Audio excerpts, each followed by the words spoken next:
Enzo Recto, kalaban ang katiwalian at kasinungalingan, kakampi sa katotohanan at kabutihan. Ngayon, pag-usapan na natin si Sara Duterte. Si Sara ba pwedeng makasuhan ng criminal case? Ang totoo mga kabunyog, mga kababayan, si Sara kasi impeachable official. Ibig sabihin, hindi mo siya pwedeng tanggalin sa pwesto sa pamamagitan ng kasong ito. O yan ha, lililinaw ko. Si Vice President ba ay immune from suit? Hindi. President lang ang immune from suit. Okay? Ang President lang. Ang Vice President, hindi. Kaya, pareho din yan ang mga senador. Ang mga senador at mga kongresista, hindi rin yan immune from suit. Hindi yan immune from suit. Kahit yung mga justices ng Korte Suprema, hindi yan immune from suit. Walang immunity from suit yan. Ang presidente lang. So si Sara, pwede bang kasuhan? Yes. Pero kung ang purpose mo, tanggalin siya sa pwesto, hindi mo siya matatanggal sa pamamaraang ito. Ang impeachable official ay matatanggal mo lang sa pamamaraan ng impeachment. Sa pamamaraan ng impeachment.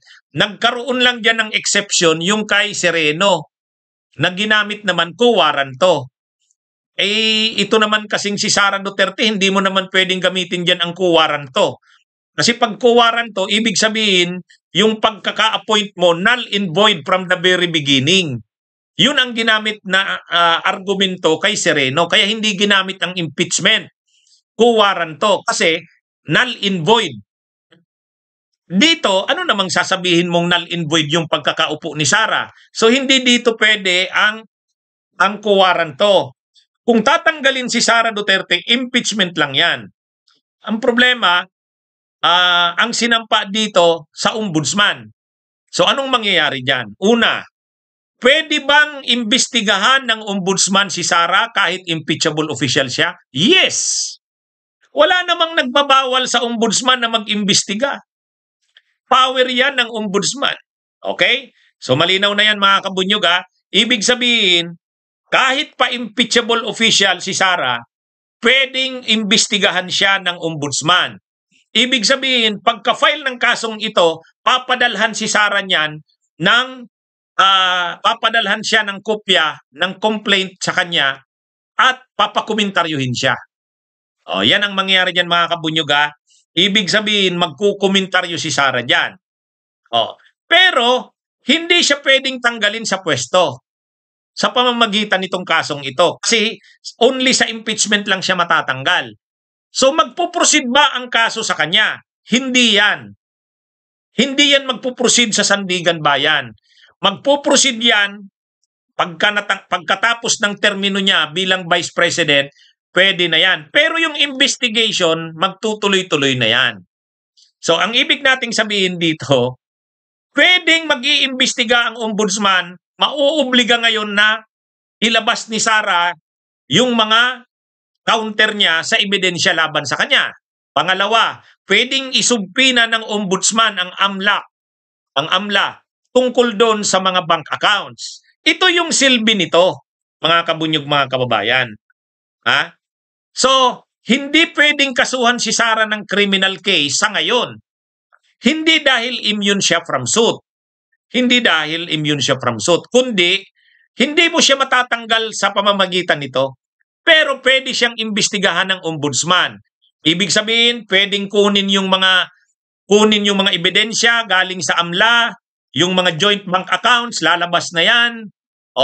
Pwedeng ipatawag yung si Madriaga, pwedeng ipatawag yung magkakandak ang ombudsman ng full-blown investigation kay Sara Duterte. Hindi para tanggalin siya sa pwesto.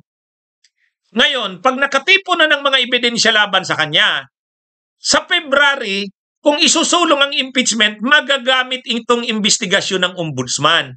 Kaya ibig sabihin, magkukomplement ito doon sa gagawing impeachment sa February. Magkukomplement, hindi siya magbabangga. Nakukuha niyo mga kabunyog, mga kababayan. Kumbaga, itong investigasyon na ito, nagagawin, Itong investigasyon ng ombudsman kay Sara, hindi bawal yan. Hindi siya pwedeng matanggal sa pwesto kasi impeachable official siya.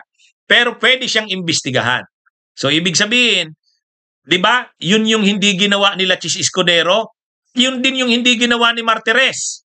Ano yung hindi ginawa ni Martires? Hindi ginawa ni Martires kasi, mga kabunyog, mga kababayan, hindi ginawa ni Martires kasi sabi ni Martires, impeachable official ang Vice President, hindi ko yan iimbestigahan.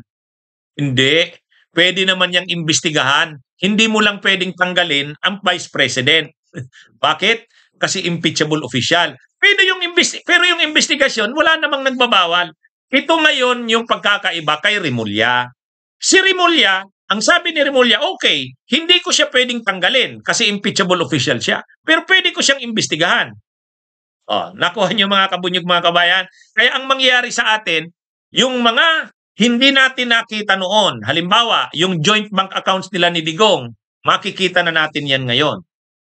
Yung mga testigo na gustong magtestigo laban kay Sara Duterte, hindi yan gumulong noon kasi hindi nga nagkaroon ng trial sa Senado. Pwede yan na lumabas ngayon. At kapag naggulong na ang investigasyon ng ombudsman, pagdating ng February, ang resulta ng mga investigasyon na yan ay magagamit para sa filing ng impeachment kay Sara. So, magkabangga ba ang impeachment na isusulong sa February at itong kasong ito sa ombudsman? Hindi. Magkukumplement. Magkukumplement yan, mga kabunyog, mga kababayan. Kumbaga, yung investigasyon ng ombudsman ngayon, ang mga ebidensyang makukuha dyan ay magagamit sa pag-file ng impeachment sa February. Mas mapapabilis nga tayo sa impeachment sa February kasi ready na yung mga dagdag na ebidensya eh.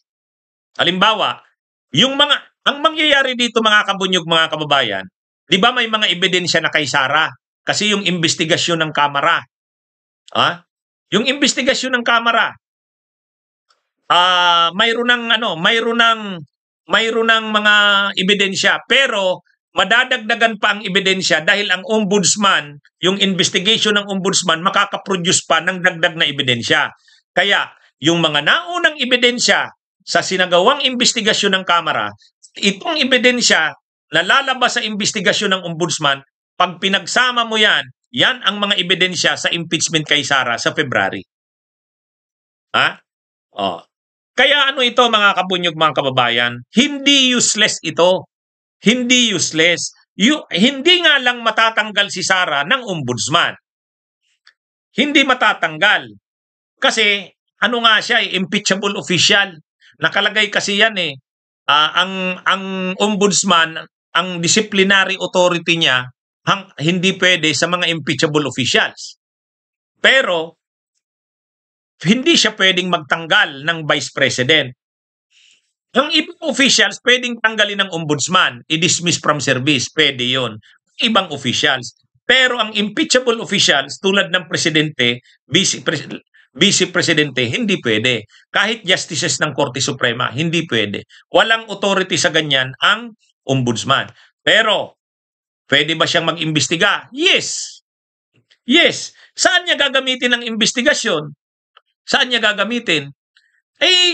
Pag hindi na Vice Presidente si Sara, pwede siyang kasuhan ng criminal case. Ready na ngayon ang mga criminal cases. Kaya ito, mga kabunyog, mga kababayan, ito? Salamat at gumugulong na ang pagpapanagot sa mga yan. Okay? Magandang araw sa inyo, mga kabunyog. Mabuhay po tayo.